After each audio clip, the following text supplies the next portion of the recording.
Hi friends, welcome to Prema's kitchen. So இன்றைக்கி நம்ம என்ன பார்க்க போகிறோன்னா நைட்டு டின்னர் என்ன ஸ்பெஷல்னு பார்க்கலாங்களா. ஸோ இப்போ நான் அடை செய்ய போகிறேன், பருப்பு அடை. ஸோ அதுக்கு தேவையானது மாவு நான் அரைச்சி வச்சுருக்கேன். மார்னிங்கே அரைச்சி வச்சுட்டேன் ஊற வச்சு.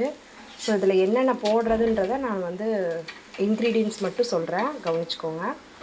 இப்போ புழுங்கல் அரிசி 1 டம்ளர், பச்சரிசி 1/2 டம்ளர், உளுந்து கொஞ்சம் 1/4 டம்ளர், அப்புறம் துவரம்பருப்பு உளுந்தம்பருப்பு எல்லாமே 1/4 டம்ளர், அப்புறம் கொஞ்சம் வெந்தயம், அப்புறம் இது எல்லாத்தையும் ஊற வச்சுக்கணும். இதெல்லாம் ஊற வச்ச வாட்டி என்னென்ன பருப்பு இருக்கோ எல்லா பருப்புமே போட்டு ஊற வச்ச வாட்டி என்ன பண்ணணுன்னா அலசி ஊற வச்சுருங்க. ஒரு 2 மணி நேரம் ஊற வைங்க போதும், அதுக்கு மேலே ஊற வைக்க வேணாம். ஊற வச்ச வாட்டி அப்புறம் நம்ம அலசி மிக்சியில் ஜாரில் போடும்போது என்ன பண்ணணும் அப்படின்னா சோம்பு, ஜீரகம், பெருங்காயத்தூள், பூண்டு, வரமிளகா இது 4ஐயும் போட்டு கொஞ்சமாக உப்பு, தேவையான அளவுக்கு உப்பு போட்டு நம்ம அரைச்சி வச்சுக்கணும். நல்லா ஒரு குறப்பாக அரைச்சி வச்சுக்கோங்க. அரைச்சி ஒரு 2 மணி நேரம் ஊறின வாட்டி நீங்கள் வெங்காயம், பெரிய வெங்காயம் சின்ன சின்னதாக பொடியாக கட் பண்ணி நீங்கள் ஆட் பண்ணிக்கலாம், சரிங்களா. ஏன்னா வெறும் அடையாக இருந்ததுன்னா அது உங்களுக்கு நல்லா இருக்காது, மண் மாதிரி இருக்கும். ஸோ அதனால் இப்போ நம்ம அடை மாவை ஊற்றிக்கலாம்.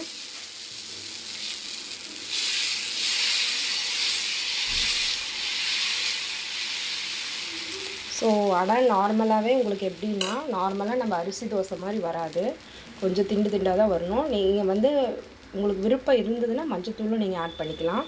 நான் மஞ்சத்தூள் ஆட் பண்ணலை, சரிங்களா. அதே போல் உங்களுக்கு ஈஸியான ஒரு டிப்ஸ் சொல்கிறேன், கேளுங்க.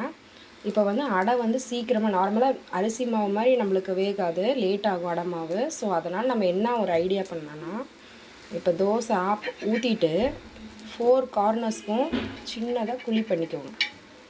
சும்மா இந்த கரண்டியில், தோசை கரண்டியில் சின்னதாக ஒரு ஹோல்ஸ் மாதிரி பண்ணிக்கோங்க. இப்படி பண்ணும்போது உங்களுக்கு என்னன்னா சீக்கிரமாக வெந்துடும், ஓகேங்களா. சீக்கிரமாக அடை வெந்துடும், உங்களுக்கு லேட் ஆகாது. அதே போல் அடைக்கு நார்மலாக எப்பயுமே ஆயில் நிறைய அப்ளை பண்ணணும். நம்ம அரிசி தோசைக்கு மாதிரிலாம் அப்ளை பண்ணக்கூடாது, அடைக்கு நிறையா ஆயில் அப்ளை பண்ணணும். ஏன் சொல்கிறேன்னா, இப்போ நம்ம எல்லாத்துலேயும் பருப்பு நம்ம ஆட் பண்ணியிருக்கிறோம். ஸோ பருப்பு ஆட் பண்ணுறதுனால அது கொஞ்சம் ஒரு மாதிரி ட்ரையாக விற்கிற மாதிரி இருக்கும். ஸோ அதனால் நம்ம கொஞ்சம் ஆயில் நிறையா போட்டுக்கணும். ஸோ இதுக்கு தொட்டுக்க என்ன செஞ்சுருக்கேன்னா கடலை சட்னி, ஓகேங்களா. தேங்காய், பொட்டுக்கடலை, பச்சை மிளகா, கருவேப்பிலை, உப்பு இது மட்டும் போட்டு கடலை சட்னி அரைச்சிருக்கேன். அப்புறம் கூடவே அடிஷ்னலாக கார சட்னியும் அரைச்சிருக்கேன்.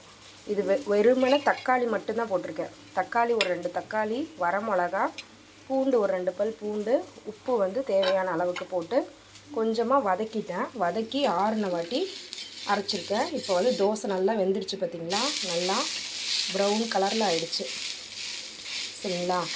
இந்த மாதிரி ஒரு கண்டஸ்டண்ட்டில் நல்லா வேகிற ஸ்டேஜில் சிம் பண்ணிடுங்க. அடுப்பை என்ன பண்ணுன்னா சிம் பண்ணிடுங்க. ஸோ தோசையும் கருகாது. ஸோ நைட்டில் மோஸ்ட்டாக அடை செய்கிற விருப்பப்பட மாட்டாங்க.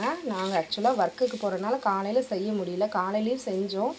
ஸோ இப்போ நைட்டு தம்பி விருப்பமாக கேட்குறான் அடைமா வேணும் அப்படின்றனால இப்போ நான் அடை தோசை செஞ்சுருக்கேன். ஸோ நீங்களும் இது ட்ரை பண்ணுங்கள் வீட்டில்.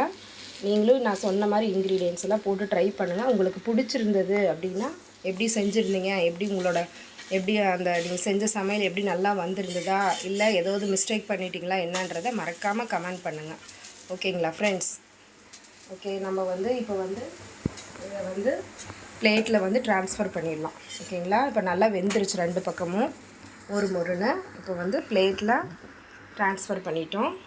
ஸோ இது கூட நம்ம என்ன பண்ணலாம், சைட் டிஷ்ஷாக கடலை சட்னி. நார்மலாக அடைக்கு உங்களுக்கு சாம்பார் இதெல்லாம் செட் ஆகாது. ஸோ அதனால் நான் கார சட்னியும் கடலை சட்னியும் செஞ்சுருக்கேன். உங்களுக்கு நீங்கள் வேணும் அப்படின்னா புதினா சட்னி இல்லை வேறு ஏதோ சட்னி உங்களுக்கு செய்யணும்னு பிரியப்பட்டிங்கன்னா அது கூட செஞ்சுக்கலாம், ஓகேங்களா. ஸோ இது எப்படி இருக்குதுன்னு நீங்களும் ட்ரை பண்ணி டேஸ்ட் பண்ணி எப்படி இருக்குதுன்னு சொல்லுங்கள் மறக்காமல் ஃப்ரெண்ட்ஸ். Thank you friends. மறக்காமல் சப்ஸ்கிரைப் பண்ணுங்கள், லைக் பண்ணுங்கள், ஷேர் பண்ணுங்கள். பாய்.